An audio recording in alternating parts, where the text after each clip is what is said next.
Hey, this is Steve in Dallas, Texas. It's Saturday morning, my friend, and you are listening to Light Talk. Good morning.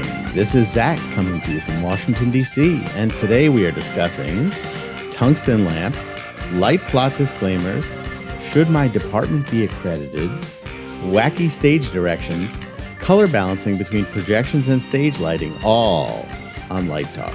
And this is David coming to you from the beautiful Belmont Shore neighborhood of Long Beach, California. And if you don't already know, you are listening to Light Talk, and we are the Lumen Brothers. Okay, welcome everyone to episode 289. And for your information, we normally tape this show in the afternoons, but due to our schedules this week, we have to do it late at night. So once again, we've got Light Talk After Dark. Oh, that's why Zach did his FM radio voice. That's right. Yes. I was waiting for Steely Dan to come on in the background. Well, That's coming soon. But anyway, speaking of Zach, Zach's with us today. Hey, man, what's going on?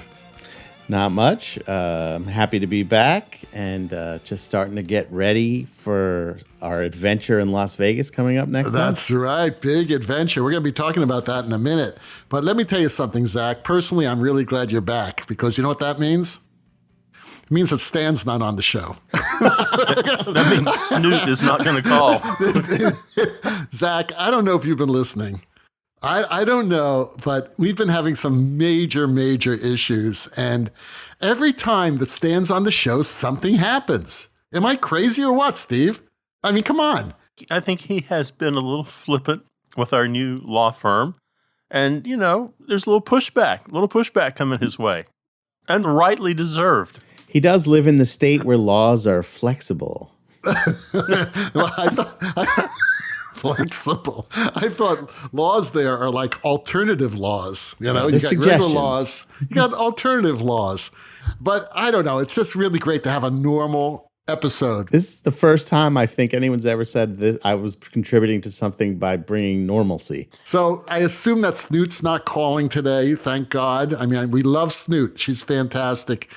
But between her and Stan, it's just too much. It's just going crazy. And now Dennis Size is involved. Now, you know, she went after Dennis last week, and Dennis wants to rebut. It's going to be crazy. So yeah, we're going to put that all on the side until Stan's back on. And that day I'm taking a double dose of Xanax. I'm telling you that right now. Well, I mean, today's episode is going to be much calmer. Totally calm. You know, Zach can make a cassette recording of it and give it to his offspring to take to their school to play. You know, as they change classes in the hallway, you can hear his dad talking. All right. Well, thank you, Zach, for being with us. Let's go right to the news. Hey, we've got today LDI news. First, Ethan Steimel will be hosting Artistic Finance at LDI for a second year in a row. Isn't that great? Congratulations, Ethan. That's a serious podcast. That tells you how to save your money and become a millionaire at age 35. That's true. If you want to learn how to go broke, listen to us. We're experts in that, how not to handle your money. But Ethan, congratulations. And you know something? It's about time we had him on our show, don't you think?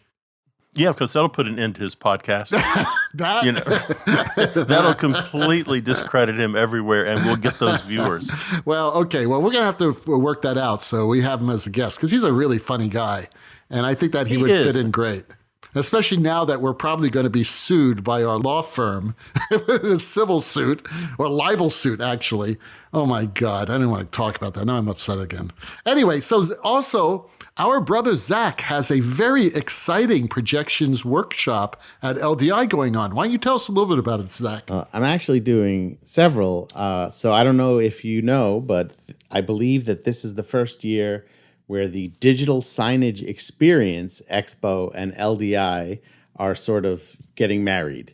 So this will be their first dance as husband and wife. Will there be like an Elvis impersonator doing the ceremony? I mean, it's Vegas. But the nice thing about it is that everybody who's attending LDI is also permitted to attend the Digital Signage Experience. Fantastic. And vice versa. So they can kind of cross-pollinate and check out what's going on at the other event. I mean, it's not the same as a couple of years ago when the cannabis convention was also Oh, that's always there. the best. I know. Or the porn convention. Sometimes the porn convention's there too. Right.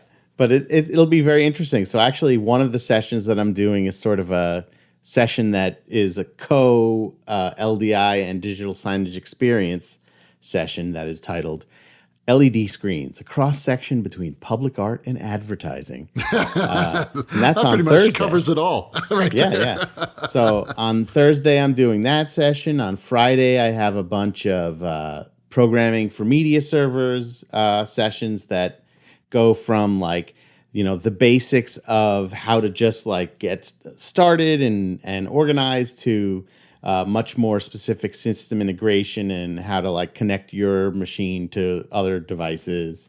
And then I'm really excited on Saturday, actually doing a projection mapping session with Casey Wilkerson from Disney, who we had on the show. Of course. We've had her on our show.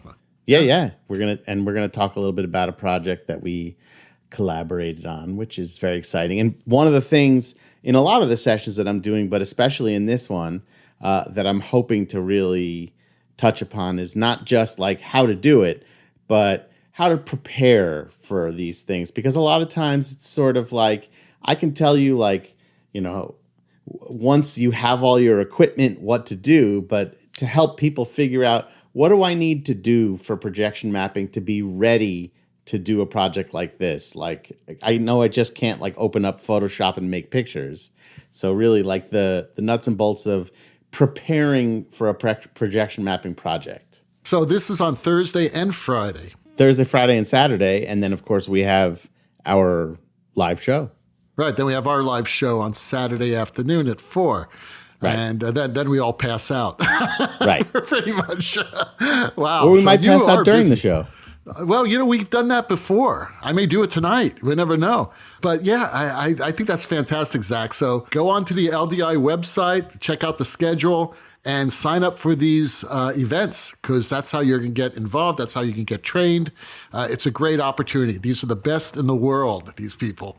So it's great. It's great. And speaking of our show at LDI, guess what I got yesterday? Disco mites. That's right. But we're not using them this year.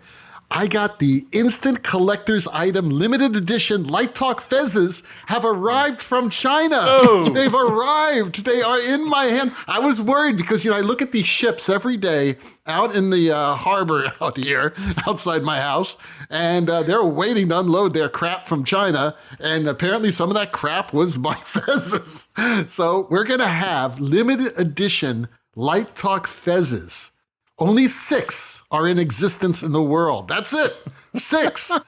They're going to be autographed by the Lumen Brothers and Sista, and they will be given to 6 lucky listeners who present us with questions at our LDI show in Las Vegas on Saturday.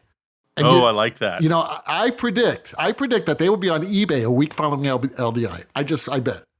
Or in the garbage can outside the room. The winners are required to wear them for the rest of LDI. Well, we're going to be coming and wearing them. So we're going to start the show with them on. But then we're going to take them off, put them on the table, and then you can come up when you ask your question and pick the fez of your choice.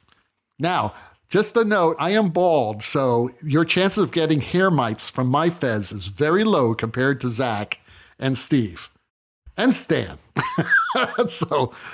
And Ellen. So there you go. All right. So that's really exciting. And you know something? I bet Ethan is not giving away that quality swagget like we are. He's probably giving away fake $100 bills with his photo on it. Well, he might wonder if purchasing Chinese-made fezzes is fiscally responsible. What I think he goes to the different banks in Manhattan and gets those free pins, and he'll be giving out free swiped pins. Right. It's a finance show. Money clips. That's what he's giving away. Money clips. Remember when banks used to give you like a 13-inch black and white TV or a toaster? Yeah. Those were the days. Those were the days. All right, let's get on with the show. Steve has our first listener question. Okay, it's Arnie from Georgia.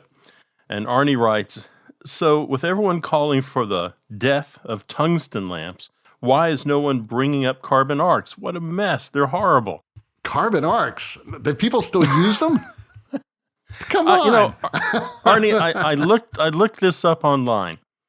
And when I type in carbon arc follow spot, the little line that follows it is now obsolete. So I think no one is bringing. You have a good point. They are nasty and messy and smelly, and oh yeah, they're just terrible.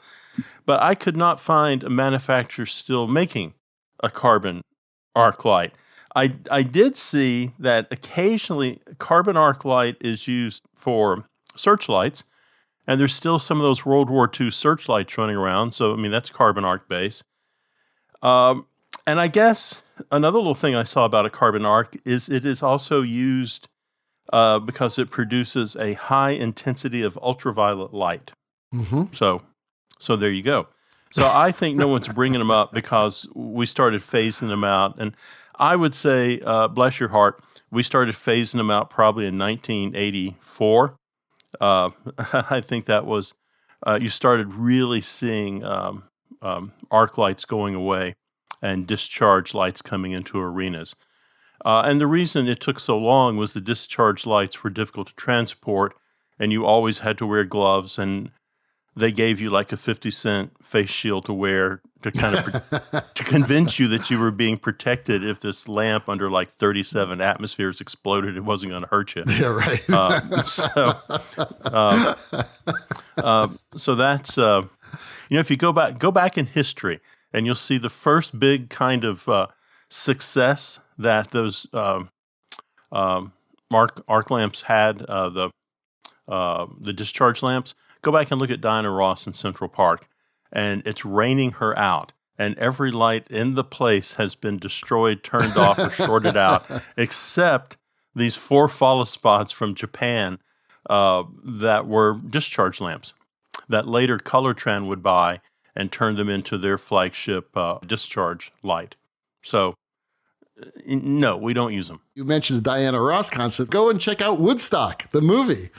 Chipmunk. Oh, yeah. You remember, you originally was going to have an entire lighting rig overhead, but the the ceiling could not support the trusses. So all those lights that were going to be overhead were replaced by 8 carbon arc follow spots that were on towers. There were on 4 towers, 2 on each tower. I believe that's what it was. May have been 12. I'm not too sure. But it rained there too. When it rained, they had to shut everything down. Absolutely, because it's dangerous. I mean, you're talking about a lot of voltage going through. And I remember we had carbon arc follow spots in my undergraduate school, and they were obsolete then. That was 1978, I believe. So I don't know about 84, but you shouldn't be using them. You should not be using them. They're a disaster. All I can say is if you're using Woodstock and Diana Ross in Central Park as your references, then clearly they are old. Yeah, half our listeners are going, what's Woodstock and who's Diana Ross? Anyway, Anonymous from Parts Unknown asks, I teach lighting design at a mid-level university, and my faculty is debating whether or not to continue our relationship with IRTA and NAST. We do use IRTA for graduate student recruitment, but what are the advantages and disadvantages of keeping our accreditation with these organizations? All right, well, Steve and I were sort of talking about this before the show today because I have been a part of 2 NAST accreditations at SMU, and I believe 3 or 4 where I am right now. So I've been through this. And I know the difficulties of doing this because you have to do a self-evaluation, okay? And it's a self-study. And then you have to write up a document, a self-critical document of, where you meet the standards and where you do not meet the standards and how you plan on meeting those standards that you're not meeting at the time. And it's always been like a pain in the butt to do these things because usually the head of the programs end up writing them. So I was the head of design, and so I had to write the design production area section of it. But, even though it's a pain, and this is just my own personal opinion, I think it's really important to do it. Because if you're not forced to do a self-study every 7 years, you're never going to do a self-study. And I think the process, just looking back in the 20, 30 years that I've been doing this craziness, the process is worth something. Also, there are other reasons why I think these 2 organizations are important, and that's because they have certain minimal standards to be accredited. And you could lose your accreditation if you don't meet those standards. And I think those standards are important. Hopefully you're above the standards, but I've been in departments where we were below the standards, and we had to have a really good plan on addressing those things. So that's really important. And also in some schools, if your report comes out and says, hey, your department's still using all tungsten fixtures and everything needs to be LED, come on, guys, let's get on track. That has to happen. Then you could present that to your provost and your dean and say, look, it needs to be done for us to keep our accreditation. So they can use it as a tool. Steve, I know you've been a part of this. What do you think? Well, I think that's how I got my job at SMU. Was the school I was at was that too. The school I was at was going through NAST accreditations, and David's right. One of the benefits of being part of NAST is you write all this up, and then an outside observer comes in, and this outside observer was simply saying, what you're calling a rehearsal room, you shouldn't be calling it a rehearsal room. It's you don't have this or that or the other. But this person was pointing out all the ways that we were lacking. So what was nice about that is a neutral party. You could take the comments of a neutral party who had no dog in the fight and say, look, we need a piece of Marley. We need some mirrors on a wall. We need a bathroom within 20 feet. They could just go down the list. This is what everybody else has. If you're trying to have this accreditation, this is what you need too. So I think, I'm not the biggest fan of NAST in the world, but I think David makes a very good case for it. Now, IRTA, on the other hand, I'm a huge fan of IRTA, and those guys are out in the trenches working every day trying to make life a little bit better for students. So I really appreciate all they do in organizing auditions and interviews, in Los Angeles, Chicago, and New York, and in Las Vegas. I've just found them that I'll be fair about this. They have become my friends over the years. NAST is, and they don't have to be my friend, but NAST is kind of a faceless beast. And IRTA, I can pick up the phone and call any one of them, and they may be annoyed that that's my 15th call of the day over something simple, but they always take time and they answer and they work through the problems and they help me connect with students. So I think IRTA. I think that's awfully important. And they're now branching out and not only doing interviews on the graduate level for designers, they're now looking at bringing that same idea. If you're looking for a technology program or a design program on the undergraduate level, they're now doing exploration and how they can help facilitate that. So my hat's off to them. Yeah, I think this is all great. The any kind of sort of standardization that can be, not necessarily enforced, but suggested between the different schools, and it helps the school, it helps the student, and it really kind of helps get the things that distract from learning out of the way. So people can really just focus on, their education and not have to worry about, in my school, we didn't have lights and fuses and floors and there was no bathroom.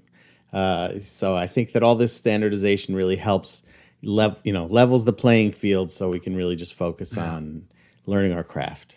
Yeah, and they do some very valuable things, like they keep departments from putting 60 students in an acting class, things like that. Yeah, that's great. and unfortunately, what's happening at universities nowadays is that not all, but many of them are becoming education for profit centers. They're like all giant University of Phoenixes. And that's a big problem, especially when you're dealing this type of training, because it's dangerous. If you don't have the right supervision, the right mentoring, and you're not, the faculty is mentoring too many people, all of a sudden something slips through the holes and someone gets hurt. Forget about the education, it can be dangerous. Right. So, there are a lot of things that they do, especially on the safety side and of the education side, that assures that students will get a fair shake when they go to the universities. Yeah. I saw a meme the other day that said, if the sports department has the highest paid faculty at your university, then the education is just the side hustle. Exactly. That's right.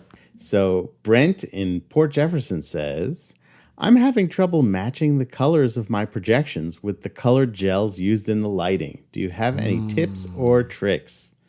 This is a really interesting question, which is something that I've dealt with many times. And it's funny that you sometimes would even think, I'm just projecting black and white images, but, it still feels off. My white doesn't feel like the white of the lights.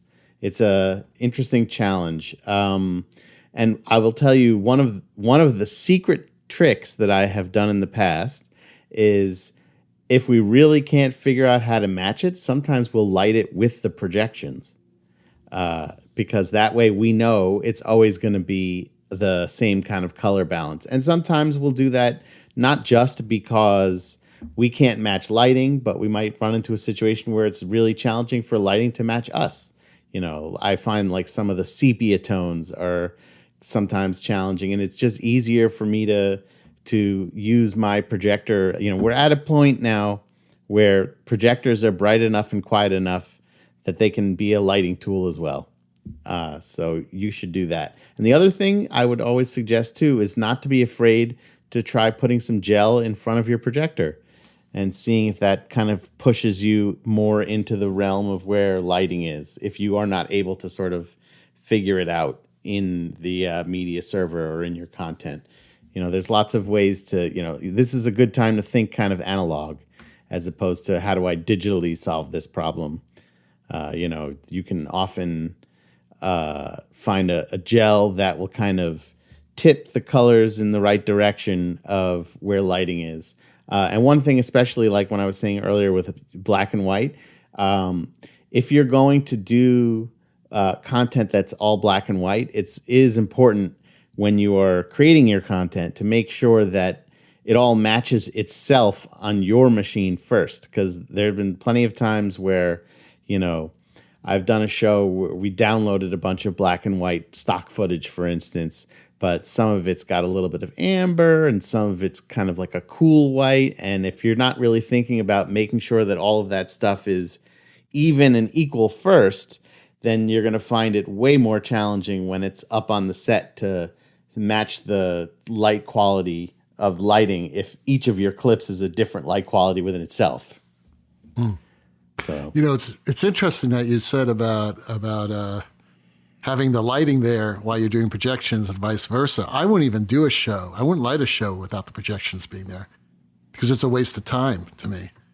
I mean, I know there's certain circumstances where for some reason the projections aren't ready or the light's not ready or you got to work whenever you can or you got to, split it up. But in an optimal situation, I'm going to want to have those projections up there while I'm lighting the scene. Right. So that I can match the colors. And because it's like doing half the light plot, lighting half the light plot on one day and the other half on the other day. Right. You know what I mean? But I understand how there could be situations with scheduling where it can't happen all in the same day. It happens a lot in like when you're doing like a corporate event and there's a marketing department that's making content and, they're just constantly sending you new things up until the last second. Right. You hear all about it on upfronts, especially where like, they get the content 2 seconds before the president of the network shows up. Oh, nice. I'm glad I don't do shows like that. Yeah. I don't think I do well in that type of business. But, it's just, thinking about it and making sure that you've prepared your content as much as you can in advance and then, being aware of it. One of the things Driscoll used to actually do when we worked together is he would go into Lightright and he would make me digital versions of all the gels that the lighting designer had spec'd for the show. And that way I could put them in the media server and have a starting place. So like if I knew he was pulling up a certain kind of blue, that I could call up that same blue and overlay it on top of my content to see if we could match the tint. And it was an interesting, fun challenge that, it was never like Pantone accurate, but it got you like 80% of the way there. Yeah, that's fantastic. It's great. It's great advice. You are listening to Light Talk, and today Light Talk is sponsored by Better Than Nothing Industries. Do you need to dress some cable? Maybe repair a spot on the dance floor. Perhaps you have some masking that's ripped. Whoops. Not only are you out of real gaffer's tape, you don't even have that cheap grocery store stuff. What to do, kittens? Well, now, just reach for Better Than Nothing gaffer tape. So what if it doesn't work? So what if it won't even stick to itself? At only $8.95 per case, well, heck, it's got to be better than nothing. Which begs the question, do you find yourself at load-in asking, where is my gaffer's tape? Well, now Better Than Nothing Industries has you covered with the Gaffa No-Go. Gaffa No-Go is the 8-foot training leash for you and your roll of tape. Just clip the No-Go device onto your work belt and secure the roll of gaffer's tape to the other end. Every time your gaffer's tape starts to wander off, if you know what I mean, a quick pull and Gaffa No-Go brings it right back. That's right, just like when you pull the leash on that little rat dog when it goes after a squirrel in the park. And if you like that, then you will love the Octopus, an 8-arm version of the No-Go. Just hook it up to your load-in crew and they will follow you around all day like a pack of hungry hound dogs. It's not perfect, but hey, it's better than nothing. Wow. So in other words, this gaffer's tape doesn't stick to itself on a roll. No, so how do you roll it up? It's crap. When I first started using Better Than Nothing gaffer's tape when I was touring Europe, because people would always whine and say, hey, man, can you leave me some gaffer's tape?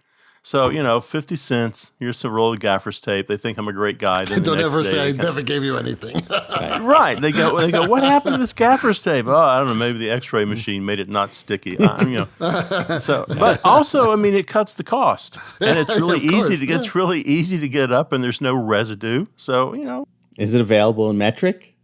It's better.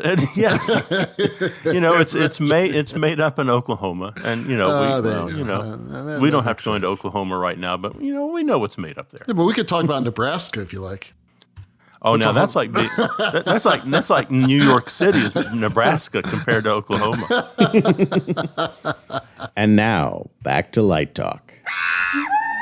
Well, the sound of those rabid monkeys prancing about the studio tells us that once again it's time for Let's Talk About. And today's Let's Talk About is all about when do the stage directions for lighting and projections become too specific? Well, we brought this up because actually Zach had a very funny story before the show. Yeah, he had a very funny story. Or was it Steve? Was that your story? It was Steve's story. I have no idea. No, it was Steve's story about you guys were going through this new script. Right, the reading. And it had all these projection notes in it, right? In the stage directions. Steve? All right. Yes. Yeah. No, Steve has the last question for the day. No, you're right. I work on a lot of new scripts. Right. And there are a wide range of anything from like really brilliant to really kind of weird and bizarre and needs some work. But we were working on a new script and it sounds kind of interesting. And the gorilla in the room is all these projections. And it's not like projections that are like, put up Paris, France, 1982 on the screen somewhere. It was like they were mapped. It's like the flame crawls up her arm and wraps around her body and her eyeballs fall out. These were really thought out, seriously kind of artistic, acting, objective. They were thought out. They were great projections. And no one wanted to talk about it. So I thought, well, hell, I'll bring it up. Because I'm not the projection designer. Are we doing these projections? And everybody's like, oh, I don't know. And the playwright went, well, of course we're doing the projections. They're right there in the script. Oh, my God. We see this all the time. We get these scripts and, playwrights are changing. I think, and it's not good or bad.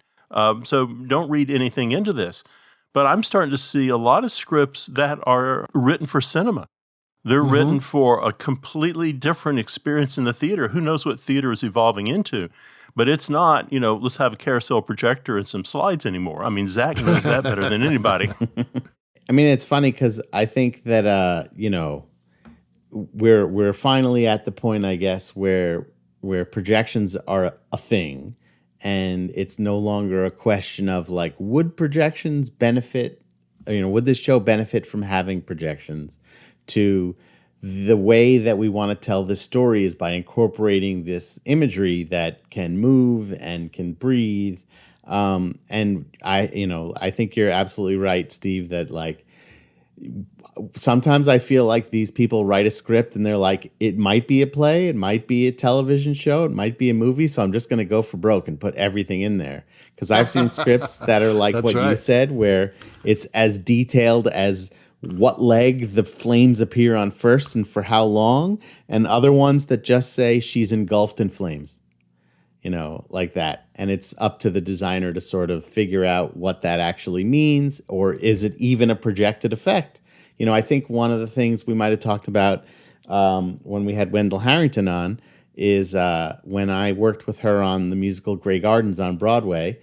We were brought in because there was one projected effect in the script that was at the end of Act 1, the house is engulfed in vines. And we created this beautiful animation of that was about 25 seconds long, of vines growing up the side of this house.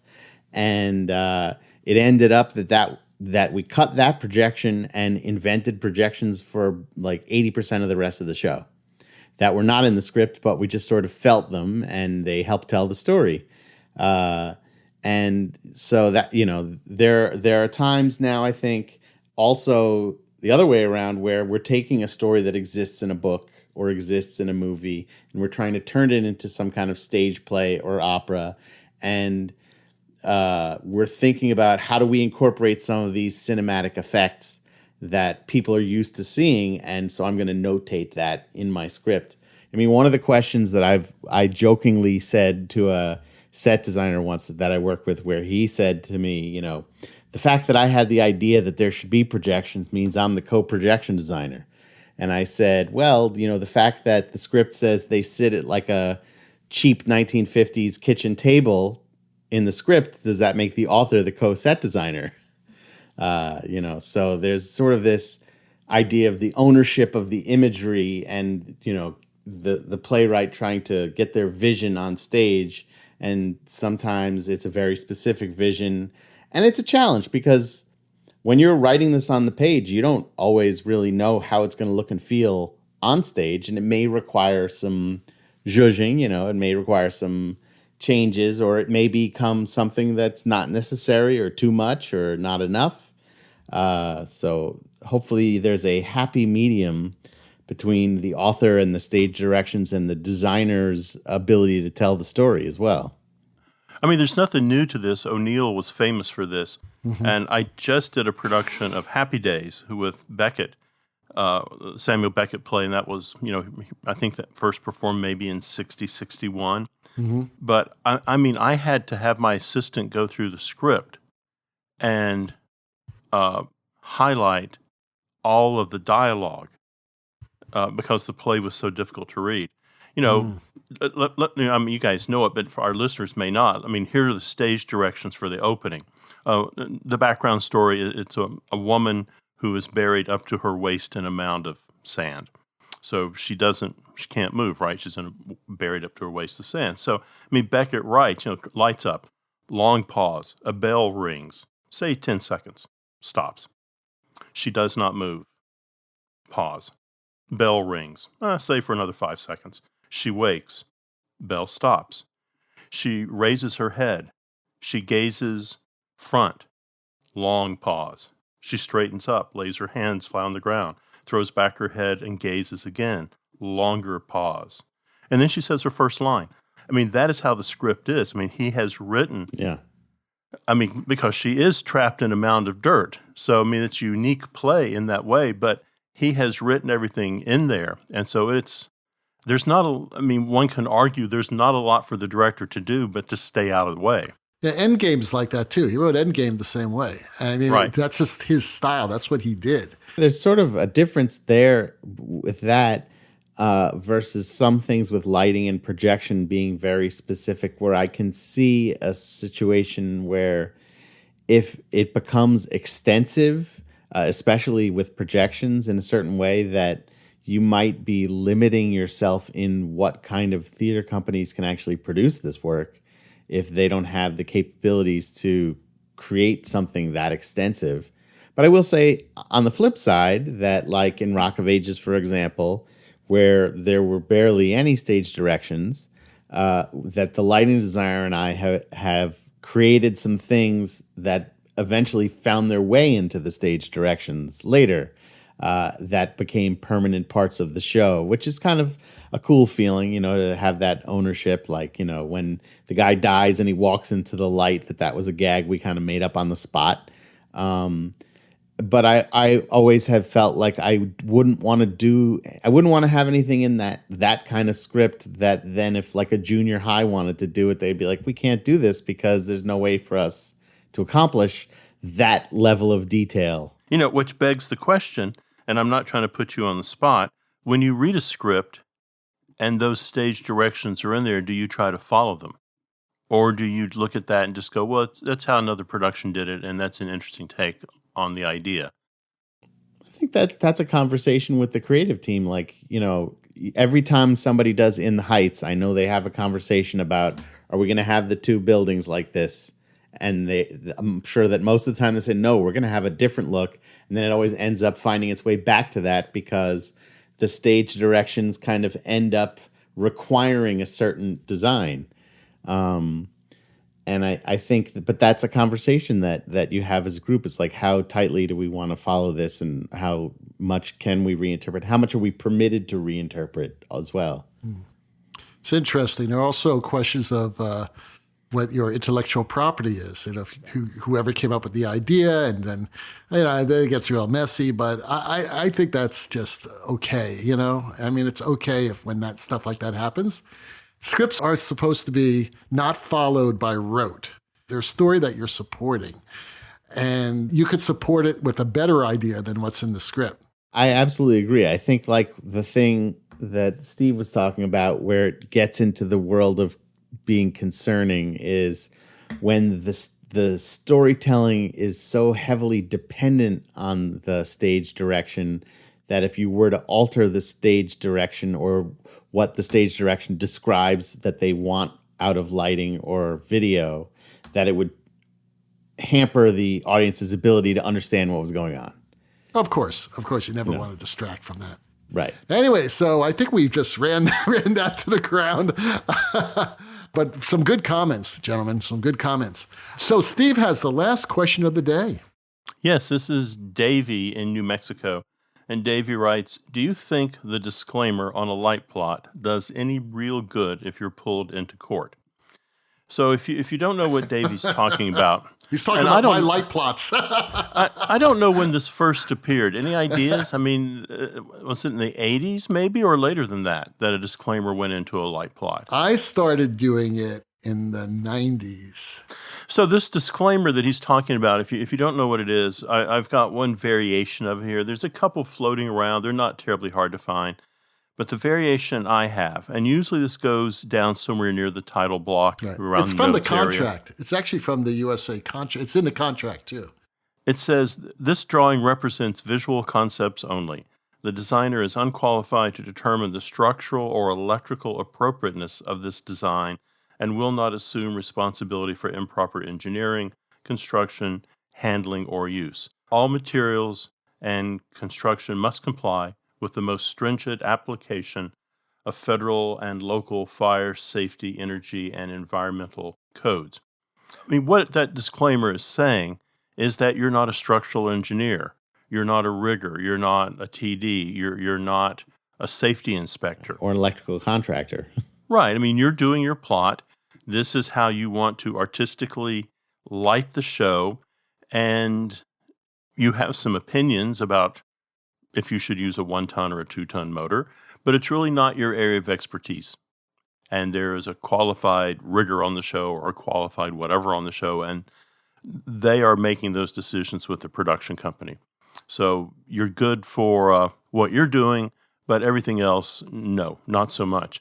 I think, I think it never hurts to try to express where you have concerns. I mean, we live in a age, just ask the Snoot Group. We live in an age of litigation, and I think it's better to be safe than sorry.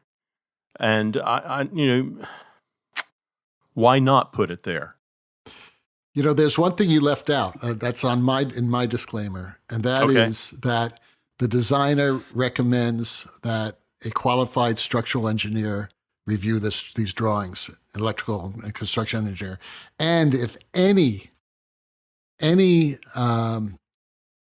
safety issues come up, the designer will make those changes. That's usually in the contract, and I just put it on my drop because I will. If I have, even if a TD comes up or my master electrician saying, that's unsafe, I'll make the change because they're the experts. I am not the expert when it comes to this. I know a lot about it, but I am not the expert. So, does it protect you? Like Steve says, you'll still be sued, but like Steve says, it won't hurt. I mean, I absolutely agree. I know I've seen it in scenic drawings as well, where they say we're not responsible for the safety of this structure. This is just the idea that we want somebody who knows how to put it together. I mean, I as far as I understand, in general, the union exam for creating a light plot is that you're able to generate enough paperwork to hand it off to somebody who has those specific qualifications for hanging it. And, so it's openly acknowledged that in that relationship, those things are not supposed to be within the realm of your, plot. And I think it's the same, especially when you're talking about, like, let's say Broadway, where you have these theaters that are 100+ years old. Some of them are historical landmark things. And I want to put like a 300-pound projector on the balcony rail. Somebody has to make sure it's not going to fall down. And it's not me that makes sure of that.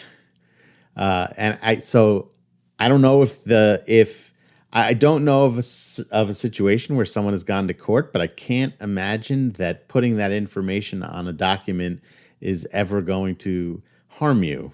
I did read a little blurb about that someone did go to court. And the producer, and David had just made this point, the producer was pointing out that he did not look at light plots. And the lawyer said, well, what do you do? And he said, I read contracts.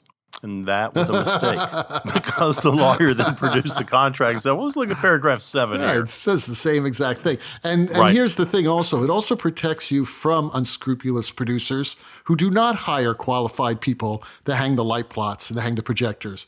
You're not going to have this issue on Broadway because, these men and women who work on stage are qualified. In major regional theaters, they're qualified. In major regional opera companies, they are qualified. They belong to unions, most of them, and they are qualified.